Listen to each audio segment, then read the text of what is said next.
السلام عليكم، ازيك؟ عامل ايه؟ انا اسمع، وانا هنا بحاول اعمل فيديوهات تساعدك على تحسين صحتك النفسيه والجسديه تنميه بشريه، ولكن باستخدام الآلة. النهارده هكلمك عن ازاي تحقق اهدافك، الاهداف طويله الامد، الاهداف متوسطه الامد، والاهداف قصيره الامد، وحتى ازاي تحط تو ليست ليوم. هنتكلم عن 7 قواعد تحطهم عشان تضمن انك تحقق هدفك. هنتكلم عن ازاي نحط هدف خطوه بخطوه، وهنتكلم عن ازاي نخطط للاسبوع وازاي نخطط لليوم. فاجهز كده ويلا بينا.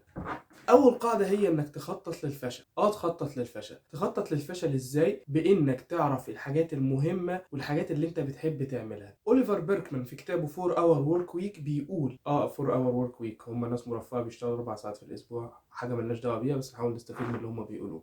بيقول انك في عالم مثالي هتحقق اهدافك المهمه واهدافك الغير مهمه، وهتعلم رياضه قتاليه، وهتعلم كوري، وهتعلم الطبخ، وهتعمل كل الحاجات اللي نفسك فيها. بس لازم نكون واقعيين ونعرف ان الوقت محدود والطاقة كمان محدود. فنعمل ايه؟ نعرف ايه هي الحاجات المهمة وايه هي الحاجات اللي بنحبها، وركز على ايه هي الحاجات المهمة. لان انت بتحبش الدراسة فما ينفعش تخطط انك هتفشل في الدراسة، ولكن هتخطط في انك هتفشل في تعلم اللغة الكورية. ليه؟ لان انت مش محتاج الكوري دلوقتي، نعم انت بتحبها او انت عاوز تتعلمها لاهداف اخرى، فانت عندك دراسة وعندك حاجات بتحاول تتعلمها عشان تضمن وظيفة محترمة، وبتتعلم البرمجة او الجرافيك ديزاين عشان تلاقي وظيفة تقدر تشتغل منها وانت طالب. فانت حط اهداف قليلة وخطط للفشل. فانت بالكتير حط 4 أو 5 اهداف كبار للسنة: هدف دراسي، هدف ديني، هدف لاهلك، ازاي تتعامل معاهم، ازاي تنمي من طريقتك في بر والديك، ازاي تعامل اخواتك بطريقة احسن، وكمان هدف ازاي تحسن من نفسك عشان تلاقي شغلانة لما تخرج من الجامعة، وممكن هدف صحي او رياضي، ازاي تاكل احسن، ازاي تتدرب في الجيم. الحاجات دي للناس المهتمه. تاني قاعده انك تخلي الهدف اللي انت عاوز تعمله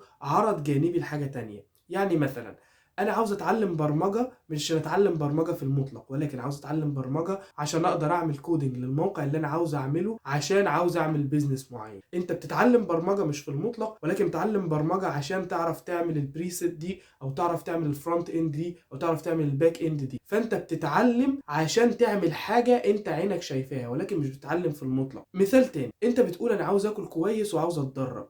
في المطلق برضو مش تبقى حاجة كويسة، ولكن تقول مثلا عاوز اتخن 5 كيلو، عاوز اخس 10 كيلو. فانت بتاكل وعامل دايت وبتتمرن في الجيم عشان قدامك هدف توصل له في الاخر. الهدف كعرض جانبي بيبقى احسن، لانك بتبقى شايف هدف في الاخر، وبتعمل الحاجات اللي انت بتعملها عشان شايف حاجة في الاخر هتقدر توصل لها. تالت قاعدة انك تحط هدف تكون متحكم فيه 100%. ازاي؟ يعني ما ينفعش تقول انا هحط هدف السنة دي ان انا هطلع الاول على الدفعة. دي حاجة انت مش متحكم فيها. انت ما تعرفش زميلك اللي جنبك ذاكر ازاي، او حل ازاي، مستوى ذكائه عامل ازاي، او طريقة قربه من الدكتور عاملة ازاي. دي حاجة انت مش متحكم فيها، ولكن اللي انت متحكم فيه انك تقول انا هذاكر عدد الساعات المعينة دي، او هحضر عدد المحاضرات المعينة دي. فدي حاجة تحت تحكمك 100%. هتعرف انت نجحت او فشلت في هدفك ازاي؟ بانك عملت او ما عملتش الحاجات اللي انت قلت هتعملها. يعني هذاكر 100 ساعة السنة دي، هذاكر 150 ساعة السنة دي، وتيجي اخر السنة هل ذاكرت 150 هل ذاكرت 100، وهتقدر تحدد ساعتها انت نجحت او فشلت في هدف. على عكس من انك تقول انا عاوز اطلع الاول على الدفعه، وتيجي في الاخر يا تخدع نفسك وتقول انا عملت اللي عليا بس الوضع عصفوره بيطبل للدكتور وبيضحك على نكته البايخه فنجح عشان كده، او على الناحيه التانيه تجلد نفسك وتقول انا ما طلعتش الاول يبقى انا كده فشلت، مع انك ممكن تكون ذاكرت اكتر واحد او ذاكرت بالقدر اللي انت كنت عاوز تذاكره. فتحط هدف انت متحكم فيه 100%. رابع قاعدة دي بقى ملهاش اسم. رابع قاعدة دي هو انت ازاي بتتخيل نفسك بعد 6 شهور، بعد سنة. هل بتتخيل نفسك محقق الاهداف، ولا بتتخيل نفسك مش محقق الاهداف، وايه فيهم اللي هيساعدك؟ فنرجع للنيورو ساينس نشوف ايه فيهم اللي بيساعدنا. في حاجة اسمها الديليد ديسكاونتنج. الديليد ديسكاونتنج ده قاعدة في علم النفس بتقول انك مثلا لو قدامك شوكولاتايه وهتاكلها دلوقتي تبقى متحمس اكتر انك تاكلها دلوقتي، ولكن لو قدامك شوكولاتايه عارف انك هتاكلها بعد اسبوعين ما بتبقاش متحمس بالقدر الكافي للشوكولاتايه دي، مع انها نفس الشوكولاتايه ولكن بس في اختلاف الوقت. فانت مثلا متخيل نفسك دلوقتي حصلت على الشغلانه اللي انت عاوزها، هتبقى متحمس وهتقوم تعمل الحاجات اللي تخليك توصل للشغلانه دي لمده ساعه، لمده ساعتين، لمده 3 ساعات، لمده اسبوع، لمده شهر، ولكن مش هتقدر تكمل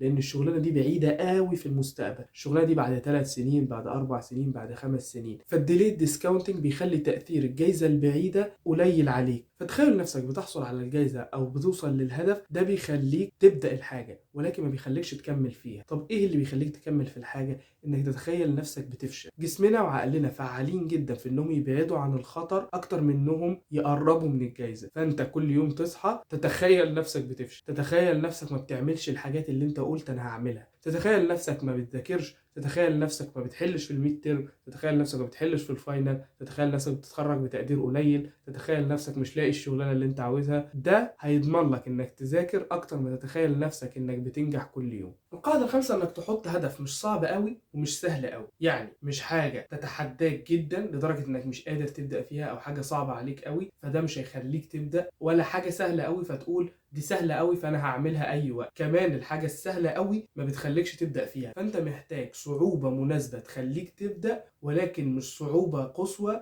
لدرجه انها ما تخليكش القاعده السابعه والاخيره انك تغير خطط. الخطط ملهاش لازمه ولكن التخطيط لابد منه. تعال نشتغل مع بعض خطوه بخطوه ازاي نحط اهداف. هات ورقه وقلم او كشكول وقلم واكتب ورايا. 1. الحلم. ايه هي الحاجه اللي انا بحلم بيها؟ انا عاوز اكون راضي عن نفسي في المذاكره. ليه؟ رقم 2. عشان مستقبلي وعشان شغلي بعد كده وعشان يبقى معايا فلوس وعشان ابقى راضي عن نفسي في الوقت الحالي وتبقى حياتي اسعد شويه. 3. العاده. ايه هي العاده اللي هخلقها هتخليني اوصل للهدف ده بنهايه السنه؟ العاده هي اني هصحى كل يوم اصلي الفجر واقعد ساعه اذاكر كل يوم. هتبني العاده دي مش تبقى محتاج تفكر في الهدف اللي في نهايه السنه ولكن هتبقى محتاج تفكر انك عاوز تصحى تاني يوم تذاكر الساعه بتاعتك دي. 4. هبقى متفاجئ قد ايه لو ما حققتش الهدف ده، يعني هبقى متفاجئ قد ايه لو لقيت نفسي في اخر السنه برضو مزنوق وبرضو بحاول الم وبرضو بحاول ابصمج الماده. ايه هم اهم 3 اسباب للفشل؟ ما عنديش وقت اذاكر، انا بتدلع، المناهج صعبه، الدكتور رخم. حط اهم 3 اسباب بتحس ان هم هيخلوك تفشل في تحقيق الهدف ده. ايه هي الحاجات الطارئه اللي ممكن تحصل وتمنعك عن تحقيق مش الهدف ولكن العاده؟ الحاجات الطارئه زي مثلا ان انا هسهر اليوم، فخلاص تعرف من وانت بالليل الساعه جت 9 10 11 ان انا محتاج انام عشان اصحى اصلي الفجر وعشان اصحى اعمل العاده اللي هتخليني اوصل للهدف بنهايه السنه. واخر حاجه ودي من اهم الحاجات، مين يقدر يساعد؟ اخواتك في البيت، والدك ووالدتك، اصحابك. مش لازم تقول لهم على الهدف النهائي ولكن ممكن تعرفهم بالعاده. يا جماعه انا كل يوم المفروض هصحى اذاكر من الساعه 5 للساعه 6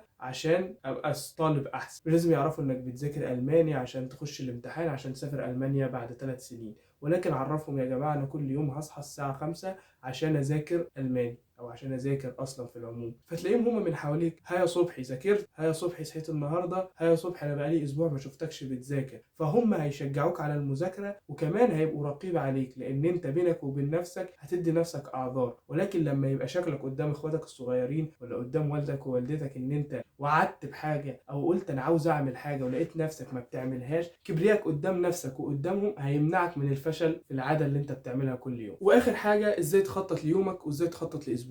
اخر يوم في اسبوعك انت محتاج تقعد بالليل في الرواقه وتجيب كشكول غير الكشكول بتاع الاهداف او ممكن تقسمه بالنص اهداف وتخطيط، وتعمل حاجه مهمه قوي، تفضي دماغك. ايه هي الحاجات اللي شغله دماغك عاوز تعملها؟ عاوز اذاكر، عاوز اروح الجيم، عاوز العب حجز كوره، عندي انترفيو. تحط كل حاجه في دماغك في الورق. في حاجه اسمها الديسيجن فاتيج. الديسيجن فاتيج ده هو ارهاق من كتر اتخاذ القرارات. على الاكستريم هتلاقي ستيف جوبز ومارك زكربرج اللي هم بيلبسوا تيشيرت واحد بس طول اليوم عشان ما يصحوش يفكروا في ايه التيشيرت اللي هم عاوزين يلبسوه. فدي ناس معرفش، بس احنا ما بنعملش كده، احنا ناس فاشنبل. هنفضي دماغنا في ورقه وهنشوف كل الحاجات اللي احنا محتاجين نتخذ فيها قرارات ونتخذها في الوقت ده عشان نمشي طول الاسبوع عندنا قرارات اقل نتخذها وبالتالي عندنا طاقه اكتر نصرفها في تحقيق الاهداف اللي احنا عاوزين نحققها. فبعد ما حطيت كل الحاجات اللي شاغله دماغك في ورقه هتقول هل الحاجه دي مهمه؟ هل الحاجه دي بحبها؟ هل الحاجه دي ليها اولويه في الوقت؟ مثلا يعني عندي 100 ترم الاسبوع ده فما عنديش حاجه اعملها غير ان اذاكر ال 100 ترم. عندي 100 ترم كمان 3 اسابيع فابدا احضر له من دلوقتي عشان ما تزنقش في الاخر احنا قلنا مش عاوزين نبصمج المواد. فتبدا تحط الاهداف بتاعتك في الاسبوع ده بناء على اهداف السنه. يعني انا مثلا حاطط عاوز ابقى طالب افضل او عاوز اذاكر اكتر، فانت عارف ان في حاجه ليها علاقه بالمذاكره لازم تتحط. حاطط مثلا ان انا عاوز اتعلم لغه جديده او عايز اتعلم برمجه، فعارف ان في حاجه ليها علاقه بدول هتتحط. حاطط مثلا ان انا عاوز اروح الجيم، عاوز اكل احسن، فعارف ان في